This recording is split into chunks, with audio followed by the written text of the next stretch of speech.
Hello Year 5. This week's video lesson for history is an introduction to the Middle Ages. Now you may have been completing some of the other tasks on the foundation assignment on Teams, which is about focusing on the Black Death, so the Great Plague as it's also known.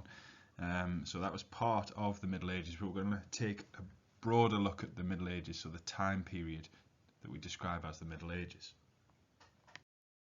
The first key question for the topic is this one: when were the Middle Ages and what were the main historical events? So when did the Middle Ages occur? What do we describe? What's that time period? And what were the main events that occurred in that time? Three things we'll look at then for the tasks later: to be able to order those key events, to identify them yourselves, so to be able to say which key events took place, and then to construct your own timeline of key events, including others that you may have researched yourself. The first part of that is relatively straightforward to answer. When were the Middle Ages? There's some discussion about strictly exactly when it began and when it ended, but we're talking of this period over 1,000 years, from 476 AD to 1492 AD. So roughly the beginning of the Middle Ages was an event that happened around 476 AD and roughly ended in 1492. Little quick maths question there. So it's over 1,000 years. Can you tell me exactly how many years that is? Now, if you want a bit more information, there are two video links on the slide there. The first one is a bit of an animated timeline. It talks through some of the events, so we're going to look at some of those ourselves in more detail.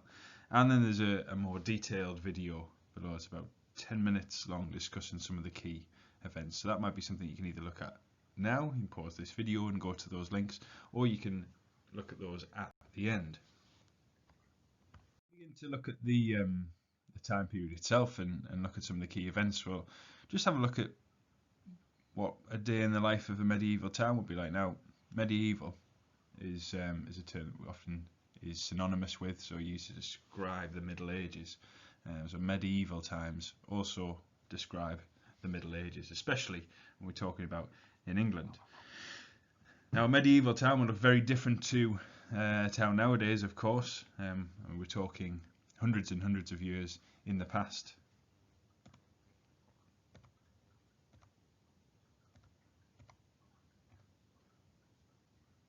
So we have here that a typical day of what would happen. So at 4 AM, a bell in the town would ring, the Angelus bell, to announce the first Mass of the day. So at this point, everybody would attend Mass, say the prayers.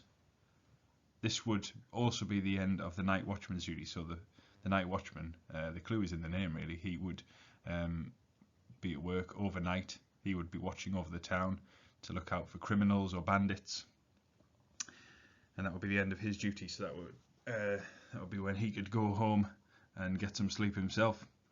6 AM is when the shops and the market stores opened. There's lots of hustle and bustle around by this time of the day. And then even more merchants were allowed to start trading at 8 AM. So foreign merchants, people who travelled from afar, perhaps from places on the continent, other places in Europe, to bring their goods with them. You have to wait until 9 AM. That was when people normally would have their breakfast. Bit late, isn't it, having your breakfast at 9 AM if you've been up since 4? I don't think I could last that long. 3 PM is when most shops and market stores would close. It's a bit like the end of school, isn't it? 8 o'clock would be the curfew bell. So that's when the town gates would close, especially if there was a wall around the town. People would shut up their houses, as in the shutters and the doors, and that's when the night watchman began his duty at 8 PM. Again, a little quick maths question. How long was the night watchman's duty then if he started at 8 PM and finished at 4 AM? I'd love to know how you would feel about getting up at 4 AM every day. I can imagine what the answer might be to that. Society in the Middle Ages was a bit different to how it is now. They had something called the feudal system, which describes almost like an order, or would describe it as a hierarchy, people in order of importance. So the king was at the top. King controlled everything. The king told the lords and nobles what to do. The lords and nobles had their own knights that they would control.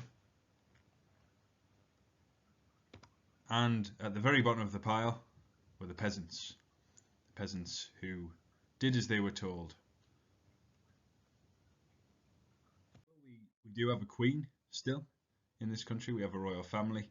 The queen doesn't control the country in the way that a medieval king would. A medieval king or queen would have had full control over laws in the country, and as I said, they directed the lords and nobles over what to do. Now, a medieval lord, very interesting what they would get up to each day. They had a rather easy life, as you might suspect, because they had all the peasants underneath them, underneath their control, doing all the hard work for them. So let's take a look at what their day might have looked like. A bit different to the people in the town.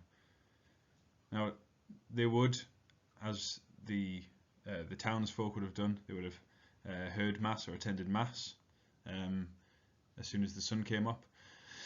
Now, their breakfast would have been white bread and wine. That would have been a traditional breakfast for the lords, served by the servants, of course.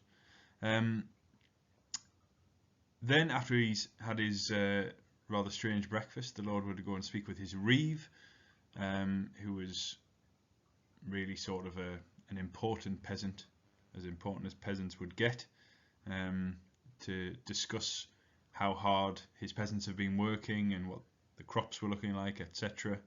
Then his lady or his wife might sit and do something ladylike in those days, like embroidery or knitting, such like.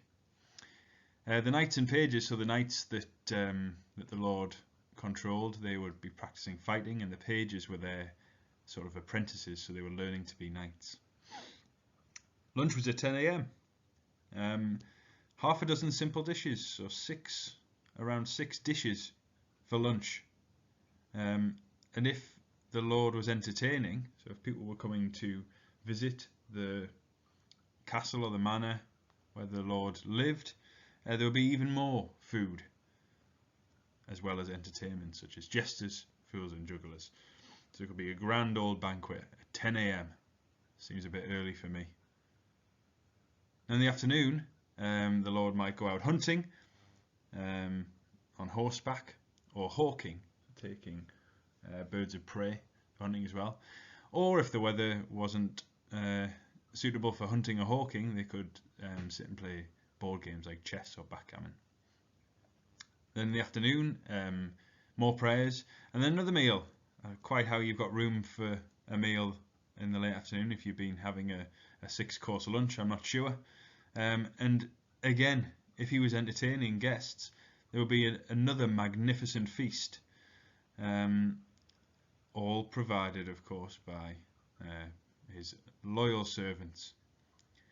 And then after supper, you'd be straight to sleep, wouldn't you, if you'd had another feast in the afternoon? But you might listen to the news and stories brought by travelling minstrels, so somebody who would travel from town to town bringing news, or sit and talk if there was no news for the day. So as we said, the noblemen and the lords would have often lived in castles. Now, the Great Hall would be where they did the entertaining, where they had the feasts. That would be at the centre of the castle. Within the Great Hall, you can see on the image here, I'm just going to highlight them. I've circled them there on the image. The walls were often decorated with tapestries, which were a form of art, really. Paintings could have adorned the walls as well, but tapestries were a very popular form of art, using sort of a woven material. They'd often depict things like battles or important events, or a coat of arms perhaps, and these would be lined along the walls of the Great Hall. The Lord would have a chair at one end of the hall, everybody else sat on benches. There was a gallery to the side or above where the musicians and singers would go to entertain the guests, and at night the Great Hall would be where the servants slept, so they would just sleep on the floor of the Great Hall. And the Lord would have had his own room called the Solar and his own four-poster bed, rather than sleeping on the floor, of course. And the four-poster bed would have had curtains for privacy, and also, very important in those days, because they didn't have central heating, you could keep the heat in a bit better by drawing the curtains on the four-poster bed. At the very top of the castle, the Lord's Lady would have a day room for herself and her maids, so that's where they could spend the day doing embroidery or whatever other activities they would use to fill the day. And this also generally had the best views over the land, so it would have the largest windows in the castle, and this would offer the best view over the land that they owned and all the peasants working hard for them. Now the toilet was called the garderobe, and was actually just sort of like a big chute straight out into the moat. Now a chute, C-H-U-T-E, there, almost like a tube that would just go straight out into the moat surrounding the castle. And one quite gruesome way, if you wanted to capture a castle, if you were going to try and attack another lord and his lands, people would try and climb up this chute. So they would go into the moat and try and climb up the chute as a way of getting into the castle undetected, although I would imagine they could smell you from a mile off if you have done so. We mentioned knights on one of the previous slides as well. So knights were loyal to a particular lord or nobleman. So the lord could direct the knights into battle, or agree for his knights to fight for another lord as well. Now, in order to train to become a knight, boys would be sent at the age of 7 years old. They would be sent from their home. So if they were the son of a nobleman or a lord, they would be sent from their castle to another castle, to a fellow lord or nobleman, and begin their training. And that would begin with things like learning manners, learning the manners of the court, learning how to play games, strategy games like chess, and also being trained by a knight in skills such as sword fighting. And then when he reached 14, the boy would become a squire, which involved basically being the servant of a particular knight. So a knight would always have a squire who would do things like carry his weapons around for him, look after his armour, look after his horse, and also when the knight went to battle, the squire would go with him to support and, as I said, to prepare his weapons, to prepare his horse for the fight. And finally, at about 21 years old, that would be when the squire could qualify, if you like, graduate to become a knight. He would get his own squire as well at this stage, and so the cycle would continue. Knights were made to follow a very complex, very complicated set of rules, and this became known as the Code of Chivalry, so like a code of behaviour, rules that the knights had to follow. Bottom of the pyramid, bottom of the feudal system, the hierarchy, were the peasants. And what the peasants did, well, that was the majority of the population, so most people were peasants. Unfortunately, you and I would have both been peasants in those days. We wouldn't have had much luck. And we would have just worked the land to produce food, fuel, wool and other resources. So we would have been the farmers, the carpenters, etc. Serving our Lord and being very loyal and doing exactly what we were told. Now, even, we said the order there that started with the king, then the noblemen, then the knights, then the peasants. There were even some peasants that were more important than the others. We mentioned the reeve. The Lord would talk to his reeve, who was almost like head peasant of the land. But really, the peasants were not very important people at all. As I said, peasants really didn't have much going for them in those days. This is the sort of house that a peasant would have lived in, made of wattle and daub, and with a thatched roof made of straw, and no windows, so no chance to admire the view there, and certainly not very pleasant in winter. In order to keep warm, there was a fire in the hearth in the centre of the hut, so at all times the air was very smoky, very unhealthy place to live in, with a fire burning constantly in the middle of the hut. Furniture wise, well, they had really was perhaps some stools. They might have a trunk for bedding, and they would have had a few cooking pots, possibly just one big pot in order to cook their food, which would have often been something like stew, all day, every day. And even as time progressed in the Middle Ages, the peasants had a really, really hard time of things. They would be made to work constantly, so all day, every day, they would be working. And the work would change as the year went on. So autumn would be for ploughing the fields, really, really hard manual labour. They would be sowing in spring, so sowing the crops, planting crops, and then the harvest over the summer months.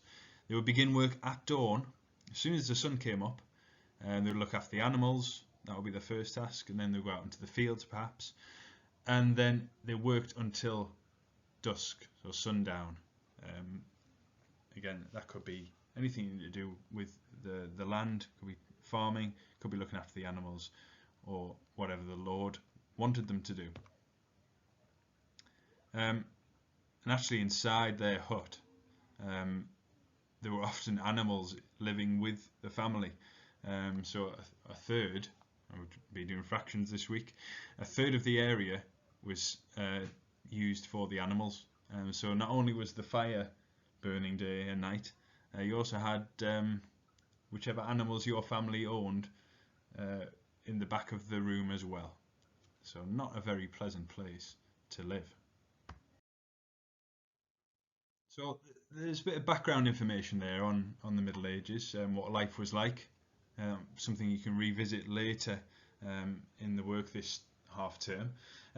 If you do want to have a little bit of a recap of what we've covered, there's a link below there for a bit of a summary of some of the things we've covered in the video so far.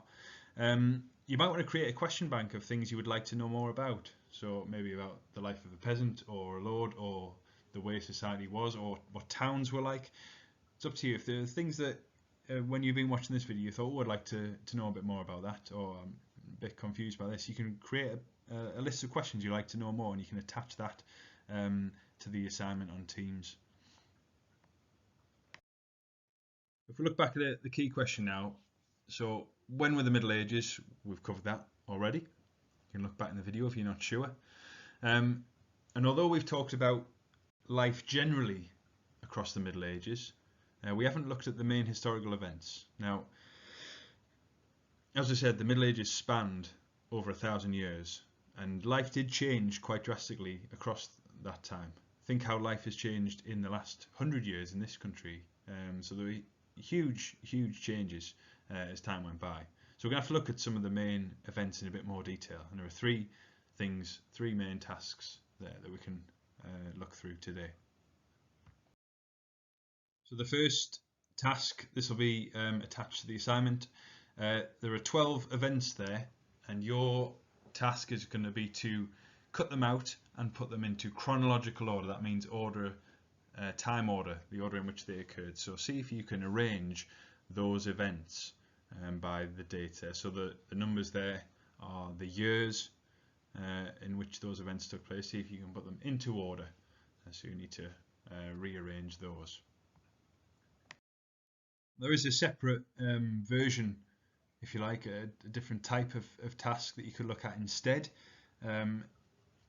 If you want to challenge yourself a little bit more, rather than doing that task where you're ordering the events, you could try and follow this blank timeline. So the timeline has some dates included, but see if you can find out what these key events were that occurred on these dates or in these years. Some of them may require a bit of research. Duxters is a really good website to use if you want to look at those in more detail, and rather than just giving me one or two or three words about what happened, see if you can give me a bit more detail. So for example, for 1066, don't just tell me what happened then, but give me a bit of information, who was involved. Or again, if you want to challenge yourself that bit further, you could ignore the template, ignore the ordering task, and you could try and design your own timeline. So construct your own timeline of key events for the Middle Ages. There's a few creative examples there of ways you can put your timeline together. As I said, that could be additional events that you've researched, and you could give me information, as I said, about each of those events as well. Why was it a key event? Not just what happened, why was it a key event? So when you've finished one of those tasks, you should be able to look back at the key question and be confident in answering it. And I look forward to seeing the work that you attach to the assignment on Teams. Bye for now.